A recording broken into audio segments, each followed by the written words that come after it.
The Buddha was not a monk when he got enlightened. He was not even close. There was no monastery, no orange robe, no ordination. The word monk did not exist in Buddhism yet.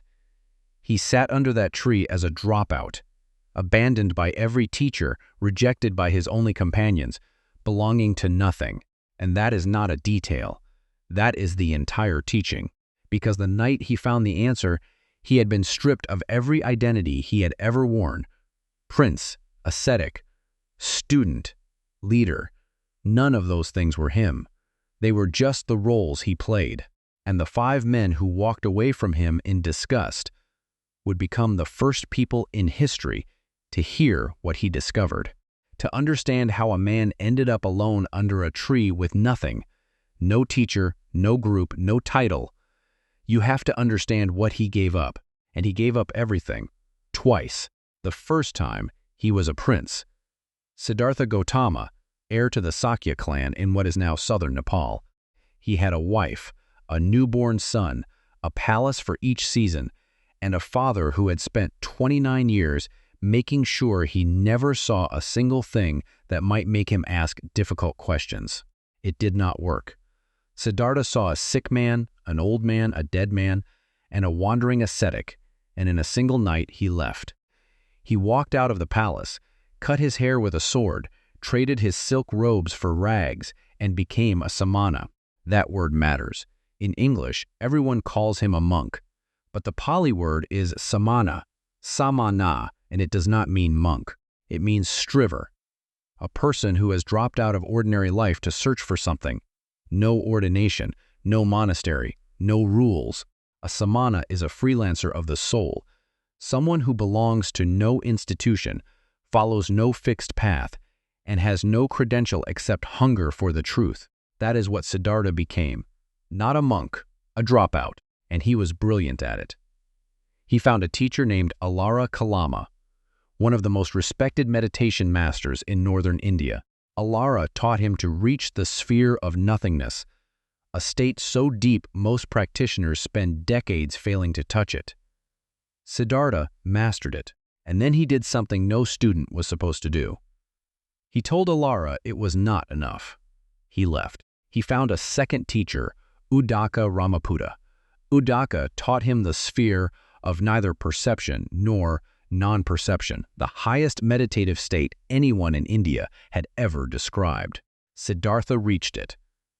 Uddaka was so impressed he offered to make Siddhartha co-leader of his entire community. It was the ancient equivalent of being offered a tenured professorship at the most prestigious university in the world.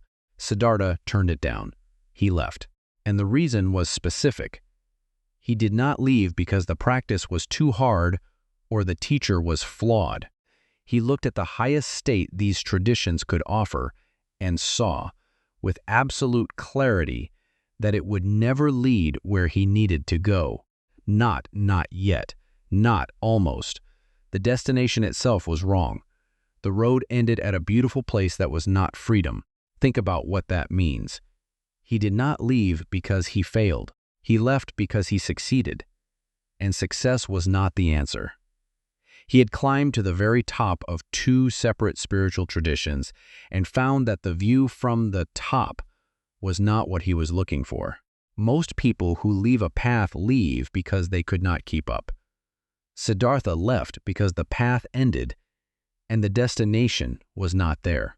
So he decided to become his own teacher. And that was the worst decision of his life. He joined 5 other ascetics in the forest, the Pankavajja, the group of 5. Their method was simple: pain. If pleasure had not freed the mind, then surely its opposite would. For 6 years, Siddhartha pushed his body past every limit. He held his breath until his ears roared. He ate 1 sesame seed a day, then 1 grain of rice, then nothing. His ribs jutted out like the rafters of a ruined building. When he touched his belly, he felt his backbone. His hair fell out in clumps. His skin turned the color of ash. The 5 ascetics watched him and were awed. He was winning the competition of suffering. And then a young woman named Sujata walked out of her village carrying a golden bowl of milk rice. Sujata had made a vow to the tree spirit near the river. She had prayed for a husband and a child, and both had been granted. Now she was keeping her promise. She saw the emaciated figure sitting beneath the tree and mistook him for the deity. She placed the bowl in front of him, and Siddhartha, who had not eaten a full meal in 6 years, picked it up and ate. The 5 ascetics watched. They did not say much. The Vinaya records their words with cold precision. The ascetic Gotama has reverted to luxury. He has given up the struggle. One by one, they turned their backs. They gathered their few belongings, and they walked away, down the road toward Varanasi, toward Deer Park, toward a place where they could continue their suffering without the man who had just betrayed it. Siddhartha sat alone with an empty bowl and watched his only companions disappear. And here is the part most people skip past. That moment, not the enlightenment, not the teaching, not the 45 years that followed, that moment is the hinge of the entire story. Because in that moment, Siddhartha had nothing. He was not a prince. He was not a student. He was not an ascetic. He had no teacher. He had no method. He had no group. He had no name that meant anything to anyone. He was, for the first time since the night he left the palace, completely and absolutely nobody. And in 2011, a neuroscientist at Yale named Judson Brewer put experienced meditators inside an fMRI scanner and found something that would have made the Buddha smile. There is a network in your brain, the default mode network, that runs constantly, stitching together the story of who you are, your name, your roles, your opinions, your history. It never stops, except in one condition.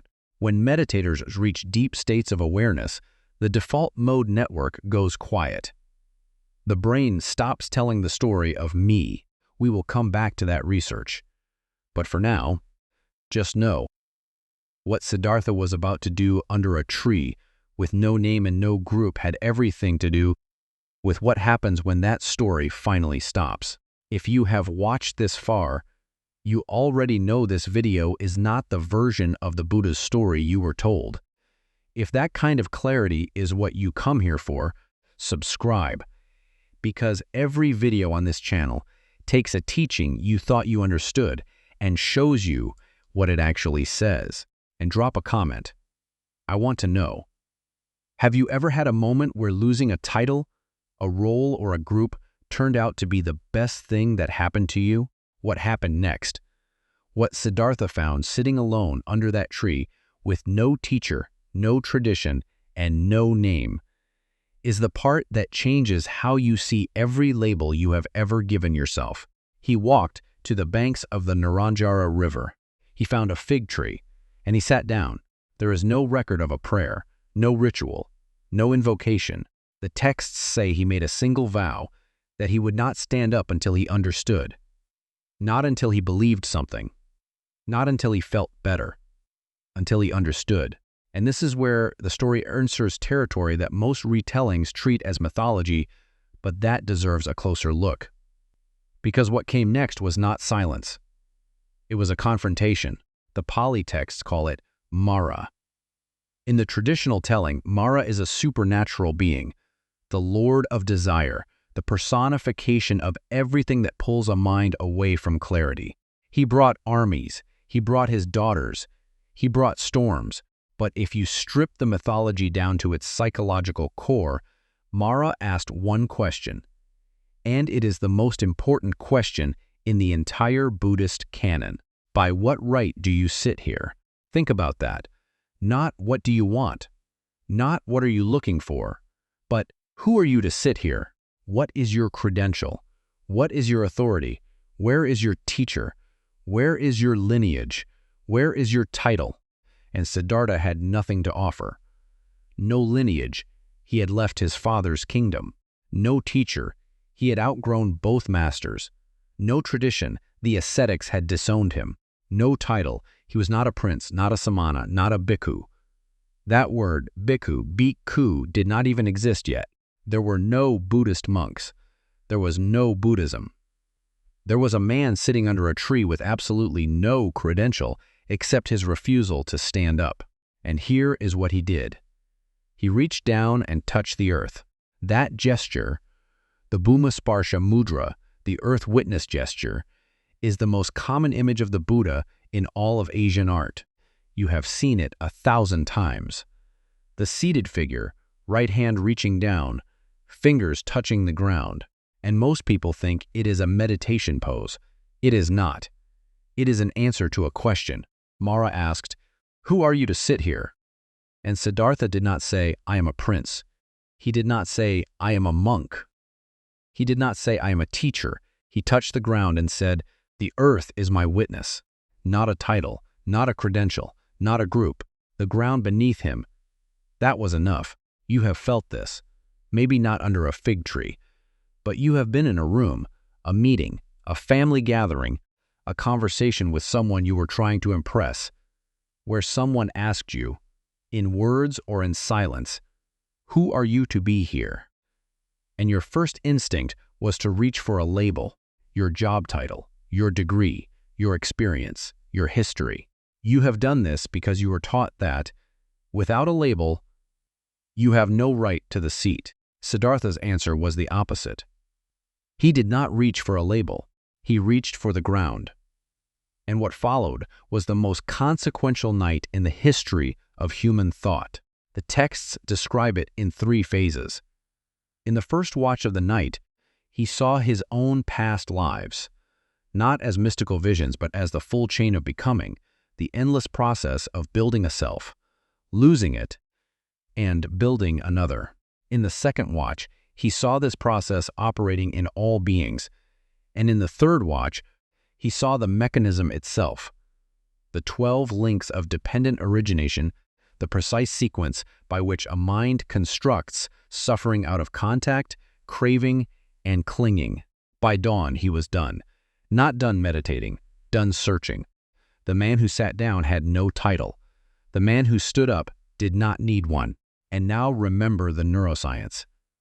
Judson Brewer's team at Yale found that when experienced meditators reach states of deep awareness, the default mode network, the part of your brain that spends its entire life constructing and maintaining the story of who you are, goes quiet. The fMRI scans are striking. The regions that fire when you think about yourself, defend your opinions, compare yourself to others, rehearse your past, and project your future, they all dim. The brain does not shut down. It becomes clearer. The noise stops. And what remains is not emptiness. It is attention without a narrator. That is what happened under the tree. Not the destruction of the self. The silencing of the story about the self. Siddhartha did not kill his identity. He stopped feeding it.